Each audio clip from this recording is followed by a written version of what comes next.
Good afternoon, everyone. Thank you for joining us on this beautiful July afternoon.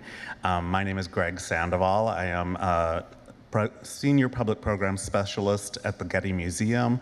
It is my great honor and privilege to welcome you to today's program, Odilon Redon, Salon, Words and Music. Today's program complements our newly opened exhibition, Odilon Redon, Otherworldly Visions, which is now on view through October 18th. So if you have not had a chance to see the show today, please go visit the galleries after today's program. You might have a nice temperament after this lovely concert to go look at the work with some fresh perspectives. The galleries will be open until 8:30 today, actually. A few notes to share before we get started. It's a lovely moment to be together, so we do ask you to please take this moment to silence your cell phones or any electronic devices.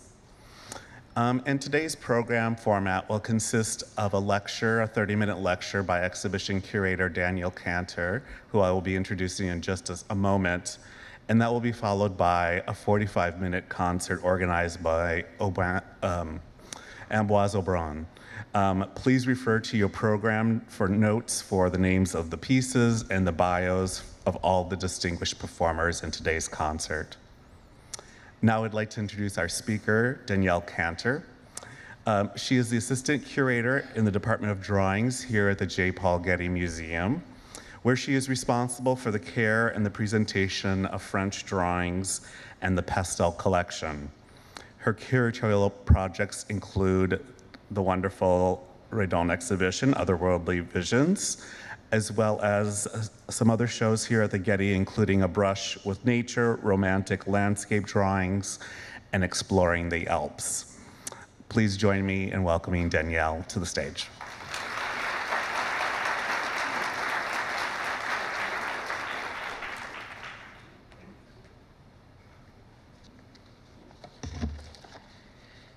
Thank you all for being here today, and I especially want to thank Greg and Daniela Alvarez and the whole team that organized the event today, which I didn't even understand the extent of the work to have a whole music group here until I proposed this and then found out. So I'm very grateful for everything that they've done. This program, as Greg said, is a complement to the newly opened exhibition, Odilon Redon, Otherworldly Visions. And we do invite you to visit the galleries after the concert. The exhibition introduces the dreamlike and strange world of Redon, filled with unusual creatures and surreal nature that reflect the artist's boundless imagination. His fantastical imagery, though, is also deeply tied to the cultural environment of his time. And the aim of this talk and the performance you're going to hear today is to offer you a taste of the broader world of Redon's 19th century Paris, and in particular, the literature and the music that helped to inspire his art. For many visitors to the museum, and even some in attendance here today, Redon is not a familiar name. That says less about the artist's skill and his success in his own time than it does the difficulty of placing him into the framework of 19th century art history. Redon was born in Bordeaux in 1840, the same year as the Impressionist Claude Monet and the sculptor Auguste Rodin. But despite the overlap of his artistic development and some of the most celebrated French art movements, he is often viewed as a singular figure, a visionary and a precursor to the surrealists of the 20th century. It doesn't help that Redon himself struggled to find his place as an artist. Although he began taking drawing lessons as an adolescent, he spent years dabbling in other pursuits before committing to this career. In the 1860s, while presenting work to little success in local Bordeaux exhibitions, he also studied briefly to be an architect, tried his hand at writing poetry, prose, and art criticism, and even considered a professional career as a violinist. His elder brother was already a celebrated composer. His younger brother was an architect who would go on to win the Prix de Rome and become the official architect of the Louvre expansion. So like many middle children, he certainly felt pressure and spent his 20s a little bit lost. It wasn't until he settled in Paris in his 30s, after serving briefly in the Franco-Prussian War, that Redon's artistic career began in earnest. Between 1870 and 1890, he worked almost exclusively in shades of black, establishing a distinct visual language through enigmatic imagery and highly personal symbolism. For Redon, the power of black was matched only by his vast imagination. As he contended, quote, "Black is the most essential color. It is the agent of the spirit much more than the splendid color of the palette or of the prism." As he began to find success with these monochrome drawings and prints that he called noirs, Redon immersed himself in the cultural ecosystems of Paris, finding community among fellow artists, writers, and intellectuals. He contributed to exhibitions and collaborative art journals and spent many evenings attending intimate salons, slightly more intimate than this salon today, where he discussed literature, music, and the future of the art world. In 1884, along with artists Paul Signac and Georges Seurat, he co-founded the Société des Artistes Indépendants, an association organizing annual independent exhibitions under the slogan, "Without juries or awards." As with all the collective enterprises Redon participated in, the group did not have aesthetic aims that united their members, but rather a shared opposition to the restraints of official institutions. Despite his camaraderie with other artists, Redon's dark and inscrutable compositions continued to set him a step apart. This disconnect was made literal when he participated in the 8th and final exhibition of the Impressionist group in 1886. The exhibition featured works by well-known founding members of the group, including Edgar Degas and Camille Pissarro, as well as a new generation of artists working in varied styles, such as Seurat, who premiered his pointillist masterpiece Sunday afternoon on the island of La Grande Jatte. Redon contributed 15 works to the display, all noir drawings. The exact works he exhibited are difficult to identify because of his often repeated and vague titles, but these 2 works, now in the collection of the Museum of Modern Art in New York, were likely on view. Even with the variety of artists on display in the exhibition, Redon's were hung alone in a separate hallway, visually incongruous from even the most varied display of contemporary art. As critic Emile Hennequin wrote in his review of the show, Redon appears with this group only because he belongs to none. This trend continued throughout his career. Redon was not entirely separate, but somehow unlike the other artists of his time. A particular favorite example for me is an 1895 portfolio issued by L'Estampe Originale for the journal La Revue Blanche. Intended as a means of promoting printmaking as an artistic rather than commercial medium, the portfolio brought together 12 avant-garde artists of the period, including Pierre Bonnard, Maurice Denis, and Henri de Toulouse-Lautrec, who each contributed a single print. The artists showcased their distinct personal styles, and perhaps inspired by a now unknown prompt, each contributed a composition depicting the lives of women. In the city or in the country, at leisure in their homes, at the market, at the beach or the theater. There's even a biblical scene of Mary Magdalene. And then there's Redon, who submitted an image of a winged horse in an indefinite setting. This striking composition is quintessentially Redon, emphasizing his interest in mythology, hybrid creatures, and the lithographic medium itself, with the horse appearing to be swallowed by sharp black strokes of printer's ink that emerge from the bottom of the sheet. While Redon was never quite at home in any particular artistic group, he was most closely associated with symbolism, which first emerged in the mid-19th century as a literary movement in France. Symbolist writers such as Stéphane Mallarmé and Paul Verlaine rejected the gritty verisimilitude of naturalism and realism to celebrate subjectivity, expressed through a nuanced language of illusion and mysticism. Having spread across media into visual art and music, the movement was codified in an 1886 Symbolist manifesto published by poet Jean Mauriac in the French newspaper Le Figaro. Symbolism was proclaimed by Mauriac to be, quote, hostile to plain meanings and matter-of-fact description, with a goal to instead clothe the ideal in a perceptible form. Symbolist visual artists, such as Gustave Moreau and Gustave Klimt, were aligned in this embrace of the creative imagination and rejection of naturalism, but they did not cohere into an organized group, instead working independently in a broad range of styles across Europe. It was therefore the authors of the movement, circulating in Paris, with whom Redon felt the most kinship. Beginning in 1886, he was a regular attendee at Mallarmé's famed literary Salon, hosted each Tuesday evening, which was frequented by a motley crew, including Symbolist authors Verlaine and Paul Valéry, as well as Edgar Degas, James McNeill Whistler, and Oscar Wilde. There, Redon forged friendships, found patrons for his art, and joined heated discussions about aesthetics. His connection to Symbolist literature is readily visible in his art, in explicit references to texts in titles and captions, as well as more indirect and personal interpretations. In several cases, Redon responded directly to Symbolist writers and their precursors, establishing his place as a visual interlocutor of the literary group. In 1890, he produced a lithographic portfolio inspired by Charles Baudelaire's Les Fleurs du Mal, a compendium of poems first published in 1857 that was seen as an important touchstone for the origins of the movement.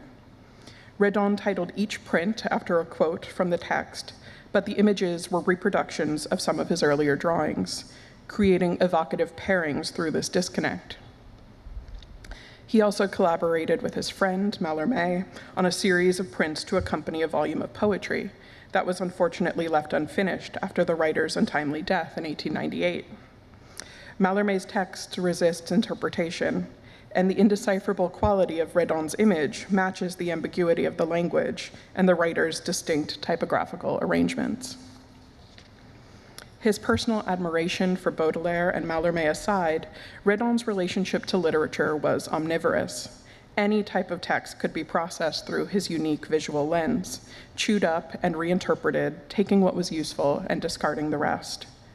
Throughout the exhibition upstairs, you'll see Redon's persistent engagement with the literature of his time and the balance he found between illustration and his own imagination.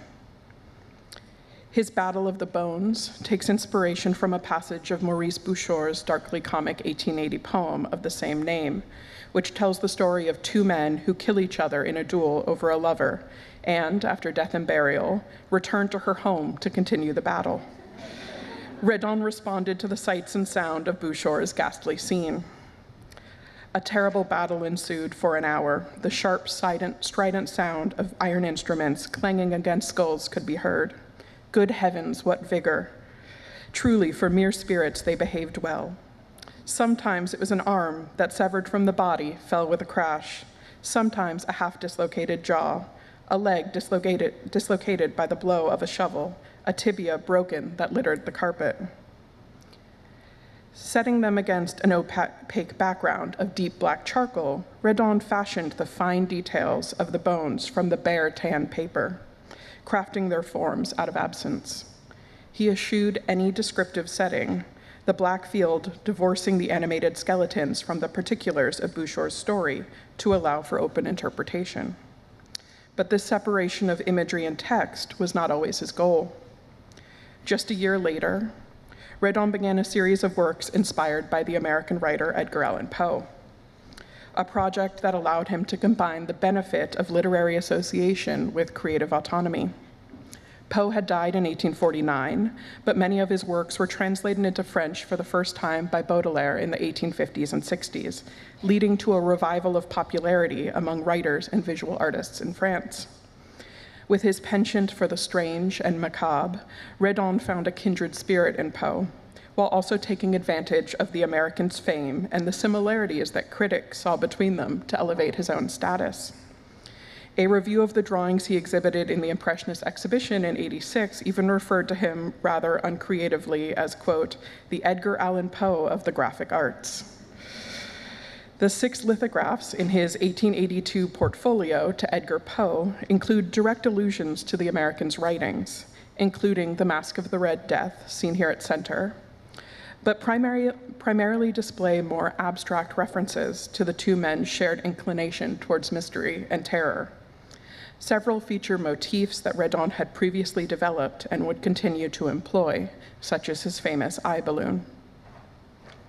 The following year, he strengthened his connection to Poe by creating more direct interpretations of the author's celebrated texts. The Telltale Heart, featured in the Getty exhibition, is one of 4 charcoal drawings by Redon made in 1883, inspired by Poe's short stories. The tale centers on an increasingly paranoid narrator who insists on his sanity even as he confesses to the impulsive murder of an old man. He's driven to the crime by an obsession with his victim's eye, which he tries to catch a glimpse of each night by peering through the cracked open door of the man's bedroom. One of his eyes resembled that of a vulture, a pale blue eye with a film over it. Whenever it fell upon me, my blood ran cold, and so, by degrees, very gradually, I made up my mind to take the life of the old man and thus rid myself of the eye forever.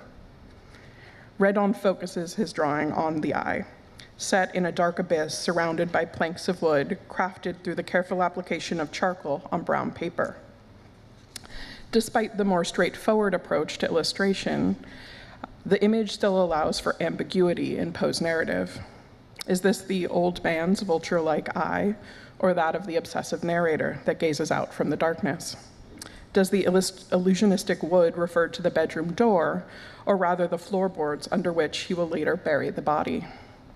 Redon visually allied several moments in the story through his ominous composition. By the end of the century, when he had attained his own commercial success, Redon would distance himself from Poe, even claiming that he was never truly interested in the American writer, perhaps in an attempt to free himself of the literary associations that had become so central to his reputation. Yet one text continually captured Redon's imagination: Gustave Flaubert's surreal 1874 novel, The Temptation of St. Anthony. In 1882, Redon's friend, the Symbolist critic Emile Hennequin, gifted him a copy of the book, saying that the artist would, quote, find new monsters in its pages. In the prose poem, Flaubert recounts the legend of the 3rd century hermit saint who was terrified and tempted by a night of strange visions. Over the next decade, Redon would make 3 lithographic portfolios dedicated to the novel that together comprise almost a quarter of his entire print output. The portfolio format that Redon favored had structural similarities to literature. These were groups of prints that were bound or wrapped together in a particular order that could be paged through like a story. Yet viewing the lithographs in The Temptation of St. Anthony in succession does not offer a true sense of Flaubert's narrative. Instead, Redon pulled out evocative phrases that sparked his imagination, which he employed as captions at the bottom of each sheet. With no care for plot, pacing, or clarity, he utilized the descriptions of Anthony's terrors and desires as fodder for his vivid imagination. And all manner of frightful creatures arise. They rain from the sky, they rise from the earth, they pour from the rocks. Everywhere eyeballs are aflame, mouths roar, breasts bulge, claws are extended, teeth gnash, flesh clacks against flesh. Some crouch, some devour each other at a mouthful. Here he depicts Flaubert's flaming eye, floating in the air above a rocky landscape. Ever present in Redon's art, the disembodied eye symbolizes a kind of spiritual vision that Redon was continually seeking to represent, even when interpreting someone else's words. Separated from the limitations of the body, the suspended orb looks beyond what can be seen by the anatomical eye to something more personal, perhaps more otherworldly. Over the course of the 1880s, Redon effectively tied his artistic identity to literature as he developed his reputation in a circle of devoted collectors. Without clear comparisons to other artists to draw on, many critics fell back on literary associations. An 1886 exhibition review likened him to, quote, more a bizarre poet, a thinker of some macabre ideas than a visual artist. His most vocal supporter, decadent writer Joris Karl Huysmans, claimed in an 1883 article, it is difficult to describe the art of Monsieur Redon. There are no real precursors to be found, except perhaps among the musicians, and certainly among the poets. When the language of current artistic movements failed, Redon was as often described through the language of music as he was through poetry, but these associations are more subtle.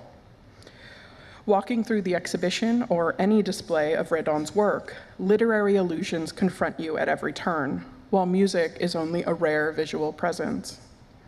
As with everything related to Redon, however, it's important to remember that the truth goes far beyond what can be seen.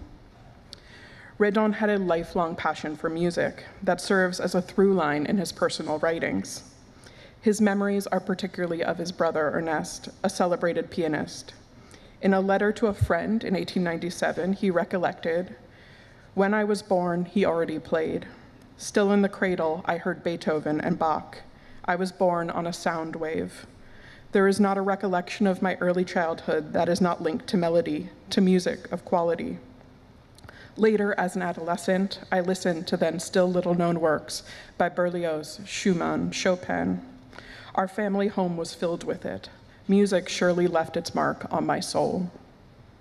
This emotional connection to music persisted when Redon settled in Paris in the 1870s, where he regularly attended concerts and wrote with perception about the quality of performance. Redon was a musician himself, playing piano and violin from childhood, and at one point in his long struggle to make his art known, he considered abandoning his creative life for the relative security of work as a theater musician.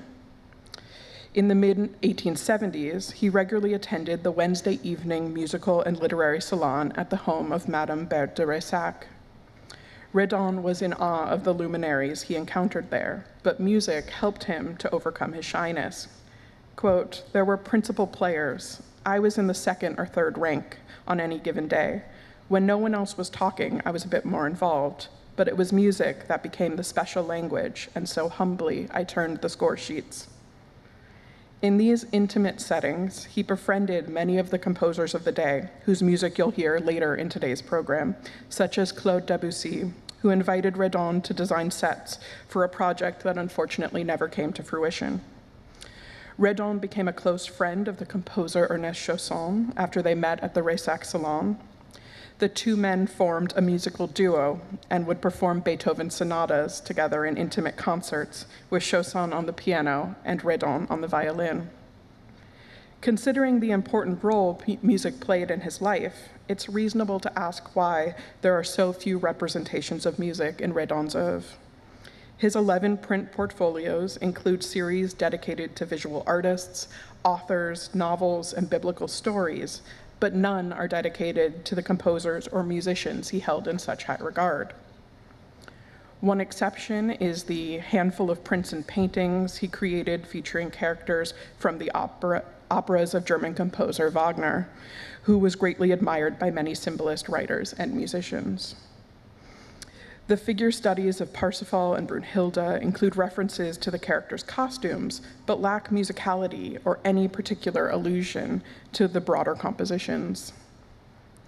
On occasion, he depicted musical instruments, as in the 1894 lithograph, The Celestial Art, in which a winged figure takes a bow to a violin. The curved shape in the foreground also appears to represent an instrument, perhaps the U-shaped body of a lyre.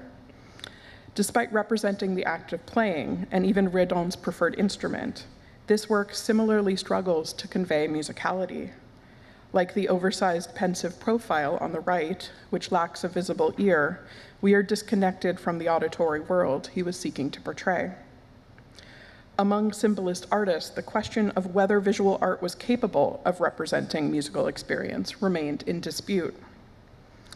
In 1901, poet Camille Mauclair described the challenge, writing, "Current painting offers us nothing of the drama that the symphony creates on faces. In the few paintings that group people around a piano, the music remains imperceptible."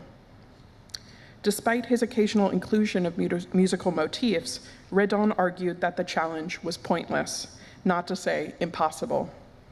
His critique of his friend Henri Fontaine-Latour's music paintings rested on the belief that, quote, "no color can translate the musical world, which is uniquely and solely internal and without any bearing in the real world."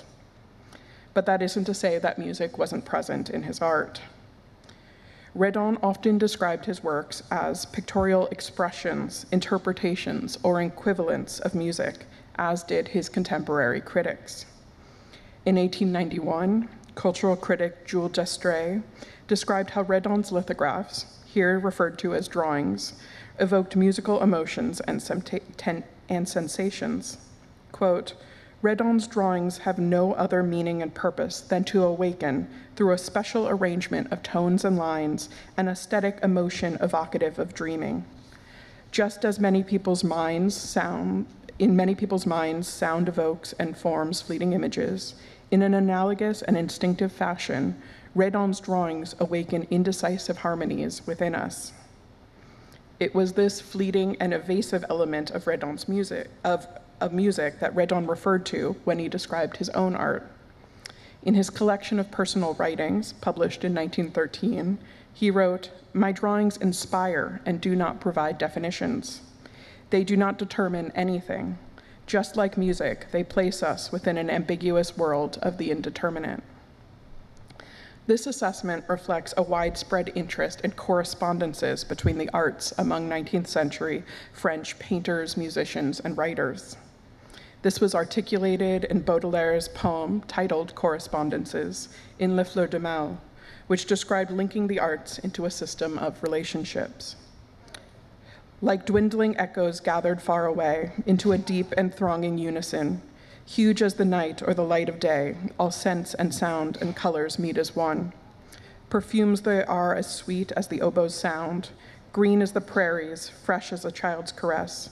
And there are others, rich, corrupt, profound, and of infinite pervasiveness, like myrrh or musk or amber that excite the ecstasy of sense, the soul's delight. Redon deeply felt this synesthetic association between his different artistic modes of expression from the beginning of his career. As early as 1878, as he was developing the dark and mysterious imagery for his noirs, he described music as a nocturnal art, the art of the dream. This nocturnal music was channeled directly into his shadowy compositions, in strokes of charcoal and the richness of black lithographic ink. The correspondence can perhaps be best felt, however, when Redon transitioned to color. Despite achieving critical and commercial success with his noirs, in the 1890s, he unexpectedly abandoned black media to embrace bold color. The change was gradual, first developed in works like Head of a Young Girl in Profile, a study in subtle shades of red that rivaled his exploration of gradations of darkness. By the turn of the century, Redon had shifted entirely from black media towards a nearly supernatural palette of hues. In vibrant pastels and oil paint, he continued to develop the dreamlike imagery of the first 2 decades of his career, but also embraced new subjects better suited to color, such as floral still lifes and portraits. The radiant blooms, often cut from Redon's own garden and placed in his collection of ceramic vessels, are almost too vivid. In the same way, the portrait sitters appear at times overwhelmed within the compositions, as they are subsumed by the artist's explorations of color. Redon approached pigment with a composer's sensibility, mixing and layering them to evoke specific moods and spiritual awakenings. Critics referred to him as a symphonic painter, a phrase describing not his subject matter, but how he was able to venture beyond the routine descriptive technique into the realm of emotion. As Redon declared, quote, "If the art of an artist is the song of his life, a solemn or sad melody, I must have sounded the note of gaiety in color." The expressive quality is best on display in his pastel study of Orpheus, the only clear representation of music on view in our exhibition. The story of Orpheus, the legendary poet and musician of Greek mythology, long had a hold on Redon's imagination. He returned to the theme repeatedly over several decades in charcoal, oil, and pastel. In nearly every version, he depicted Orpheus after death. In one telling of his myth, after the poet was torn apart by the Maenads, the muses gathered his head and his lyre and placed them in the heavens, where he continued to sing. Here his mouth remains closed, and his lyre is still, but the music rings out in Redon's bold blue sky and the flower fields below. It almost appears as if he took each pastel stick in his box to draw a single stroke, creating blooms that explode with thousands of colors like fireworks. With these luminous harmonies of tone, both Redon and Orpheus sing out from the frame, their art resonating beyond death through striking color. As I end this talk, I invite you to enjoy the incredible program of music organized by Ambroise Aubrun for this event. From the Bach that Redon heard in the cradle to the music of his Salon concert partner Chausson, this afternoon's performances, more than my words, can truly transport you into the artist's world. Afterwards, please join me in the galleries where you can see many of the works I discussed today. Thank you.